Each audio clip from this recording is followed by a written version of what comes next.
वसुदेव सुतं देवं कंसचारूणमर्दनं देविकी परमानंदम कृष्णं वंदे जगद्गुरुम। इस प्रसंग में राजा परीक्षित को सुखदेव जी महाराज गजग्राह की कथा सुना रहे हैं। ग्राहक क्रोकोडाइल, ग्राह मगरमच्छ और गज का तात्पर्य हाथी। राजा परीक्षित ने कहा था कि हे भगवान, मेरे हृदय में आप भगवान कृष्ण की लीलाओं का गुणगान गा करके इतना, अर्थात मेरा हृदय इतना सरोबार हो जाए भगवान कृष्ण की भक्ति में कि मेरा हृदय उनके प्रेम में उमड़ पड़े।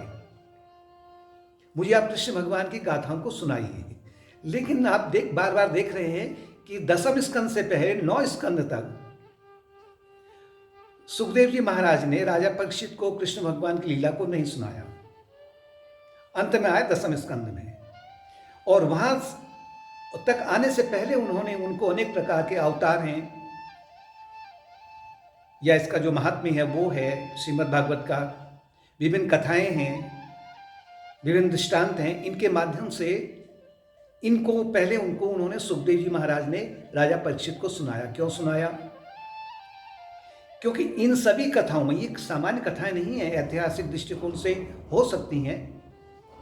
इन कथाओं का जो गूढ़ रहस्य है, जिसको हम बार बार कह रहे हैं कि वेदांत को जानने के लिए, वेदांत क्या है? सूखा है आरंभ में, बाद में जो वेदांत है या ज्ञान मार्ग है वो फिर तो वो भक्ति के रस से इतना ज़्यादा भर जाता है कि वही ज्ञान, फिर भक्ति और ज्ञान में कोई अंतर नहीं रह जाता है।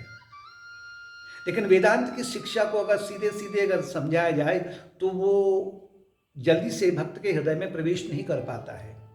इसलिए ऋषि मुनियों ने हमारे सामने विभिन्न प्रकार की कथाएं जो रखी हैं कि इनके माध्यम से किसी उन्नत योगी के मुख से आप उसकी जो गहराई है उसको भी सुनने का प्रयत्न करेंगे। जब सुनने का प्रयत्न करेंगे तो आपको ये प्रतीत होगा कि प्रत्येक कथा हमें उसी ओर ले जा रही है, कृष्ण भगवान की ओर ले जा रही है। कृष्ण कौन है? अहम आत्मा गुडाकेशो सर्वभूता से स्थितः। कृष्ण भगवान ने कहा हुआ है अर्जुन को कि मैं सभी प्राणियों में उसके आत्मा के रूप में मैं निवास करता हूं, मैं सच्चित आनंद के रूप में सबके भीतर निवास करता हूं। जो कुछ भी आपको अनुभव में आ रहा है, सुई भी चुभती है तो कोई अवेयरनेस है, कोई जागृति है जिसके माध्यम से आपको सुई का चुभन हो रहा है। कोरोना का वैक्सीन लग रहा है तो आपके बाएं हाथ में, तो उसमें जो उसमें वैक्सीन लगता है तो उसमें जो दर्द होता है, क्यों हो रहा है? कौन ऐसा अवेयरनेस है जो कि एक महान, जो परम चैतन्य है, उसके अवेयरनेस में आपको दर्द का अनुभव हो रहा है। और भी काफी उदाहरण हैं, उनको आगे हम अभी नहीं जाते हैं। तो वेदांत की शिक्षा को ग्रहण करने के लिए हमें विभिन्न प्रकार की कथाओं का गूढ़ रहस्य को जानना आवश्यक है। एक तो है आपका सामान्य अर्थ, दूसरा है भावार्थ, तीसरा है गूढ़ार्थ, लेकिन उससे आगे और भी अभी कि इसका जो है ज्ञानार्थ क्या है, दिव्य अर्थ क्या है। दिव्य अर्थ को अगर आपने जान लिया तो आप वेदांत की ओर, आपको वेदांत और भक्ति में कोई भी अंतर नहीं प्राप्त होगा। तो जो कथा आगे कह रही है, सुखदेव जी महाराज कह रहे हैं कि आसीत गिरिवरो राजन त्रिकूट इति विस्तृतः क्षुरोदेनावृतः सीमान योजना मुचितः। कहने राजन, एक बार त्रिकूट पर्वत पर एक महान गजेंद्र रहता था, यानी हाथियों का राजा था। बहुत बड़ा उसका परिवार था और उस विशाल घने जंगल में उसका एक छत्र राज्य था। सभी प्राणी, सभी जो पशु हैं, यहाँ तक कि जो हिंसक पशु हैं, बाघ है, सिंह है, भालू है, वो भी उससे भयभीत रहते थे। और वो उसकी अनेक हथिनियाँ थी, पत्नियाँ थीं, बच्चे थे, भतीजे थे, या जो भी था, पूरा का पूरा परिवार, उसका भरा पूरा परिवार उस त्रिकूट पर्वत में रहता था। और उनके साथ में वो निरंतर क्रीड़ारत रहता था, यानी कि अपना मौज मस्ती जिसे कहते हैं कि भाई यही जीवन है, खाओ पियो और मौज करो, eat drink and B Mary, इससे अलावा कोई जीवन है ही नहीं। तो ये उसको भान हो रहा था और उसी का सुख लेने के लिए एक बार वो उस पर्वत से नीचे उतर करके घाटी में आया जहाँ एक सरोवर था। उस सरोवर में जो सरोवर गहरा था उसमें उसने क्या किया, आपको जो पूरा परिवार था, पूरा परिवार भी उस सरोवर में प्रवेश करने लग गया। चारों बच्चे हैं, हथनियाँ हैं, भाई हैं, भतीजे हैं, नाती हैं, पोते हैं, जो भी हैं सबका पूरा परिवार, कोई किनारे खेल रहा है, कोई बीच में जा रहा है और गजेंद्र उनमें सबसे आगे सरोवर की गहराई में पहुंच रहा है। जैसे जैसे वो सरोवर की गहराई में जाता है तो उस जो गहराई का एक उसमें एक जिसे कहते हैं क्लाइमैक्स, उससे अनुभव हो रहा है और वो अनुभव कर रहा है कि जीवन का जो परम सुख है, परम लक्ष्य है, मुझे प्राप्त हो गया है। यही सुख की अंतिम परिणति है। कितना आनंद आ रहा है। अपने सूंड से पानी पीता, कभी सूंड से अपने शरीर में जल को छिड़कता, कभी दूसरे के ऊपर उसका पिचकारी मारता और जो है और भी साथ में वो क्रीड़ा कर रहे थे। अचानक एक ग्राह ने जो जल की गहराई में था, वो भी उससे विशाल का ही था, उसने गजेंद्र का पैर पकड़ लिया। गजेंद्र को लगा कि मैं इससे छुड़ा लूंगा, लेकिन छुड़ा नहीं सका। लेकिन वो अपनी पूरी ताकत से, बहुत बलवान था, उस ताकत से उसने क्या किया कि उस गजेंद्र ने उस ग्राह को खींच करके किनारे ले आया और छुड़ाने का प्रयत्न कर रहा है।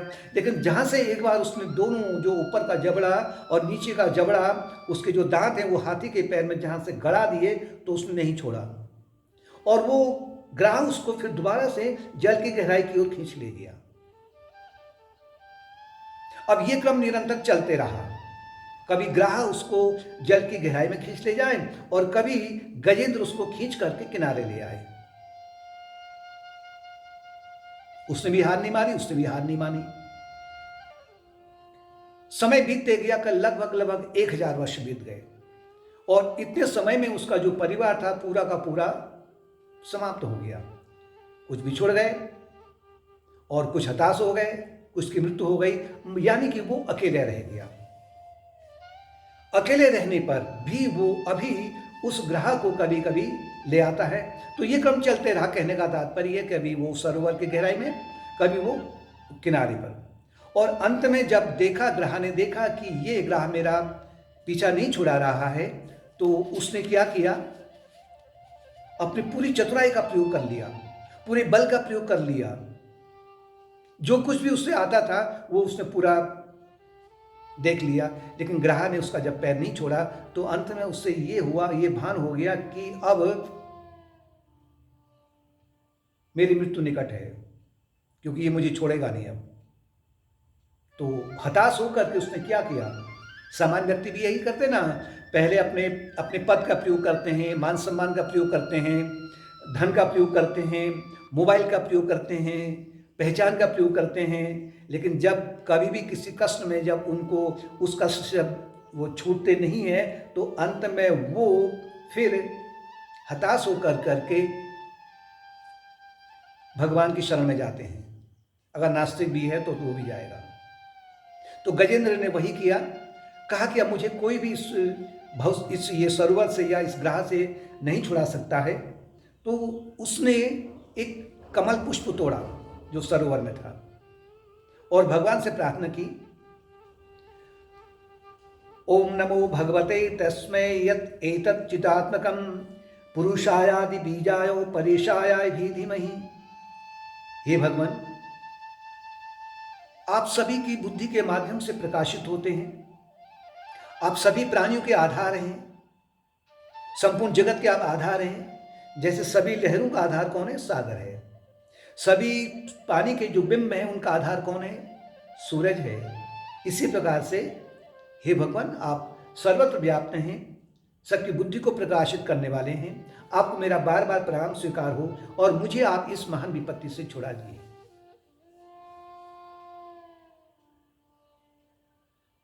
और गजेंद्र ने वो जो पुष्प है वो अपना अर्पण कर दिया।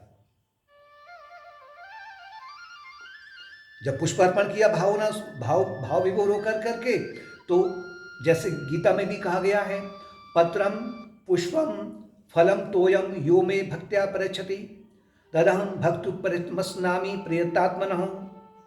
जो भक्त निर्मल हृदय से प्रेम पूर्वक उदार हृदय से मुझे वो कुछ भी चढ़ा दे, चाहे मतलब पत्र का तात्पर्य है कि जो सामान्य चीज उसके पास में, पत्र हो गया, पुष्प हो गया, फल हो गया। पुष्प का तात्पर्य तो भावनाएं होती हैं, वैसे फल का तात्पर्य है जो कर्म है उनके फल को ईश्वर को अर्पण कर देना। जो इनको मुझे अर्पण करता अपने निर्मल हृदय से, मैं उससे तुरंत ही उसका उत्तर देता हूं।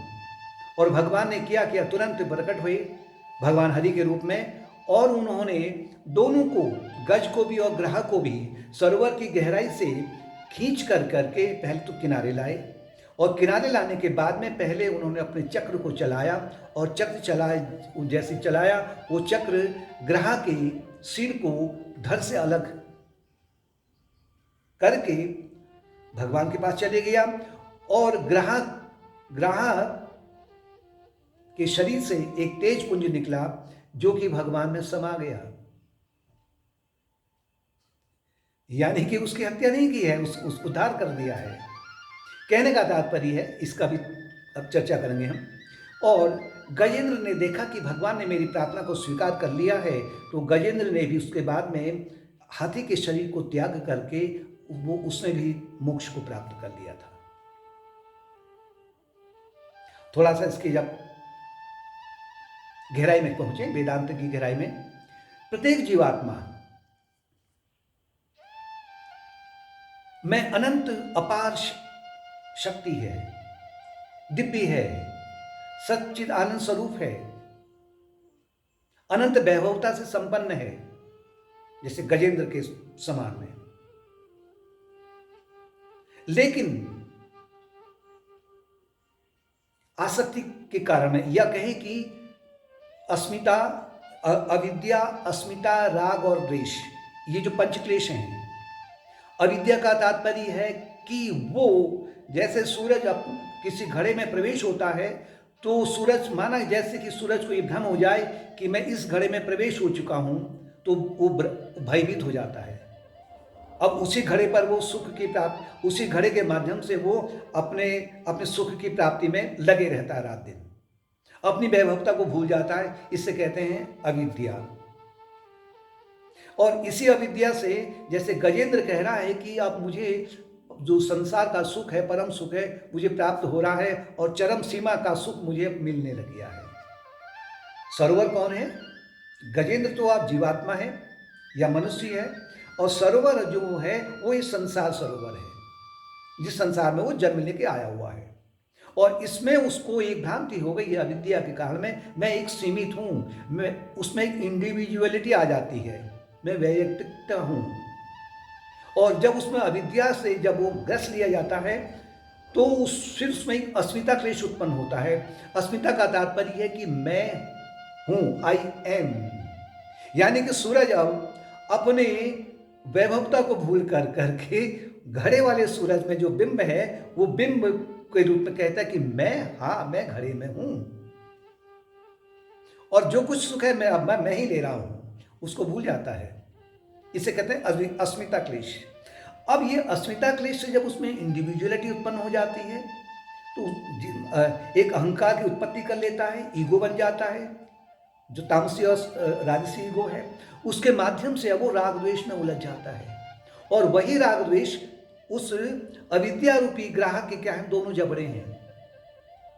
एक जबड़ा राग का है, दूसरा जबड़ा द्वेष का है, और यही राग द्वेष का जो जबड़ा है, इससे उसके पैर को पकड़ लिया जाता है जीवात्मा के।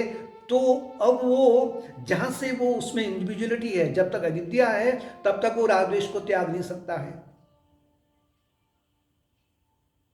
नहीं त्याग सकता है। तो राग द्वेष जो है अब मृत्यु के रूप में उसको दिन और रात उसको अपनी ओर खींच रहे हैं। राग द्वेष के दांतों ने जब उससे पकड़ा होता है, तो अब उसे ये भान होता है कि वो सुख तो है ही नहीं, अब कहीं कोई सहारा ही देने वाला नहीं है मेरा कोई अब संसार में। मैं तो इनके सहारे था, धन के सहारे, मान के सहारे, पद के सहारे या किसी व्यक्ति के सहारे, लेकिन ये तो मेरे किसी काम के नहीं है। तो रागद्वेष का जो झगड़ा है, ग्रह का जो झगड़ा है, उसे कभी उसके जो क्योंकि रागद्वेष से क्या बनेंगे, अब कर्म बनेंगे। जब कर्म बनेंगे तो जब शुभ कर्म भी बनेंगे और अशुभ कर्म भी बनेंगे। शुभ कर्म बनेंगे तो कभी वो स्वर्ग तक भी जा सकता है, जैसे कि ग्रह को खींच करके वो किनारे ला गया है, समझता है मुझे सुख मिल जाएगा।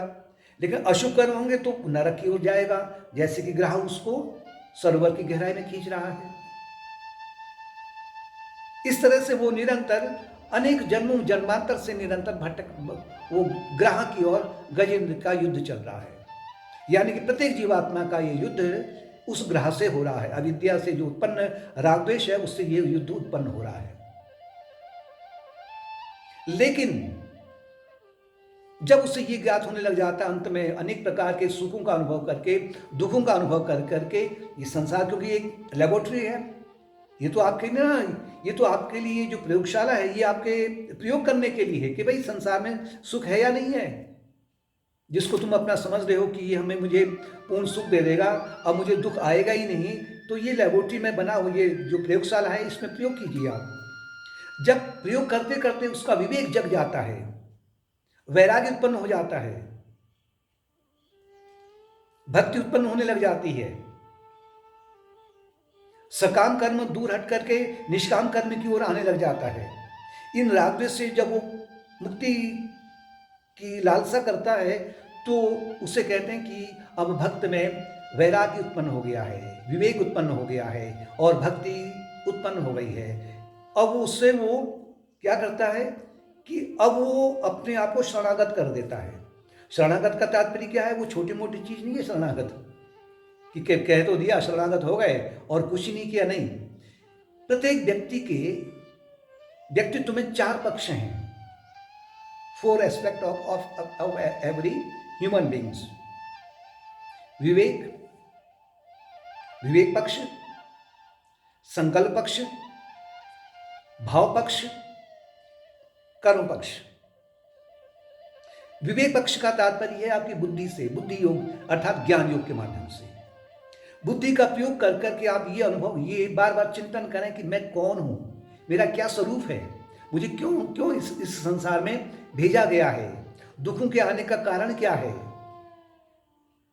इसका अध्ययन कीजिए। तो आपने ज्ञान योग के माध्यम से आपने बुद्धि का प्रयोग किया, तो शरणागत का एक चरण तो ये हो गया। दूसरा है भाव पक्ष। भाव पक्ष का तात्पर्य है कि जो ग्रह के जो दोनों जबड़े हैं, उनसे जकड़ करके व्यक्ति क्या करता है कि रागद्वेष के माध्यम से वो जो उसमें भावनाएं उत्पन्न होती हैं, उससे कहते हैं मलिन भावनाएं या मलिन वासनाएं, काम की, क्रोध की, शोक की, मोह की, पाखंड की। इनके बदले अब उसको भक्ति मार्ग को पकड़ करके शुभ भावनाओं से उन्हें परिवर्तित करना पड़ता है। ये आपका भाव पक्ष हो गया। तीसरा है संकल्प पक्ष। संकल्प का तात्पर्य है कि जो मन अनंत जन्मों से अपनी अनंत ऊर्जा को, जैसे वो गजेंद्र अपनी ऊर्जा को कहाँ बिखेर रहा था, अपने पूरे परिवार में, कि मैं सुखी हूं, मेरा बराबर कोई है ही नहीं। अर्थात जो मन की कामनाएं हैं, उन कामनाओं को संसार की ओर नहीं बहा कर करके अंतरात्मा की ओर बहाए, यानी कि ध्यान योग का सहारा ले। चौथा है कर्म पक्ष। इसका तात्पर्य है या कर्मयोग का तात्पर्य है कि एक तो कर्मयोग है, दूसरा कर्म भोग है। जब तक उसमें वैराग्य, विवेक और भक्ति का उदय नहीं होता है, यानी कि वो सकाम कर्म से निष्काम कर्म की ओर नहीं मुड़ता है, तब तक वो सकाम कर्म के माध्यम से जो भी कर्म करता है वो केवल इस संसार में नश्वर भोगों की प्राप्ति के लिए अपने कर्मों को करता है।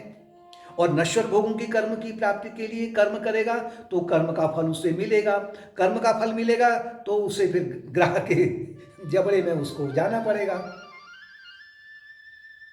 लेकिन वो यहाँ पर विवेक और वैराग्य और भक्ति का प्रयोग कर करके अब वो इन कर्मों को चित्त शुद्धि के लिए लगाता है।